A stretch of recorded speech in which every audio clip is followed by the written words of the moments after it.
They vanished without a trace. They hid the evidence. But every secret has a file. The truth is hidden. We find it. Human psychology is wired to expect an ending. When a major crime occurs in the United States, a massive procedural machine activates, designed to move from initial chaos toward a definitive conclusion. Yet that machinery has specific failure points. Momentum can stall, witnesses can age out of the process, and leads can simply evaporate into the archives. Then there are the anomalies, cases that actively resist the standard mechanics of justice. A killer who taunted the police, terrorized the public, and then walked away, leaving the authorities clutching at smoke. 5 decades later, the file remains open. It stands as a defining failure of American forensics, a case where every lead, witness, and piece of physical evidence eventually circled back to the same dead end. The contradiction lies in the killer's visibility. Most fugitives evade capture by staying out of sight. The Zodiac did the opposite, demanding front-page headlines and mailing physical proof of his crimes to the press.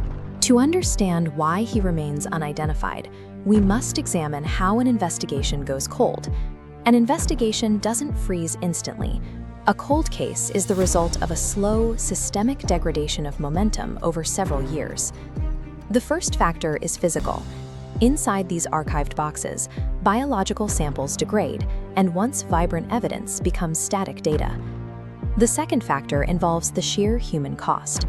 An active manhunt requires thousands of man-hours.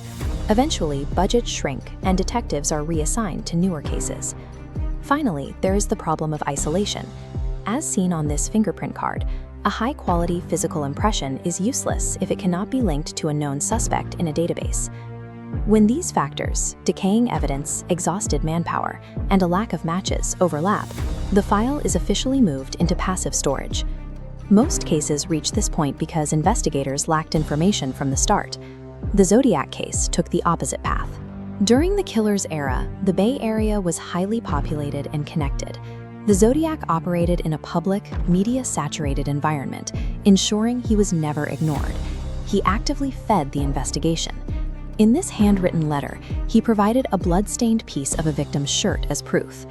Engineered to taunt, he highlighted the system's failings, claiming the SF police could have caught me last night if they tracked him correctly.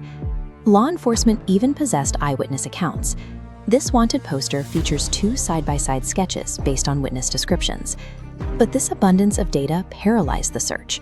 The description, a white male, 35 to 45, heavy build, was so common it generated thousands of conflicting leads.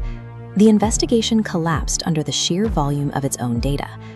By providing such a dense labyrinth of contradictory clues, the killer ensured the system would eventually jam itself. Today, the physical threat has aged out of existence. The actual killer is likely gone, replaced by a permanent piece of American folklore. This is the shadow of the Zodiac. It is the lingering psychological weight of a story that is permanently denied a conclusion. Forensic systems rely on logic, but when those systems face an actor who is deliberately irrational, the logical connection fails. The surrounding data points may be accurate, but they never converge on a single name. He remains highly visible in pop culture, yet his real-world identity is a total vacuum. Even modern advancements in DNA and digital records are still forced to interact with the procedural dead ends established decades ago. The Zodiac remains a permanent blind spot in the historical record. It serves as a stark example of a procedural limit. Even a massive trail of physical evidence can remain silent if there is no way to pin it to a single verifiable identity.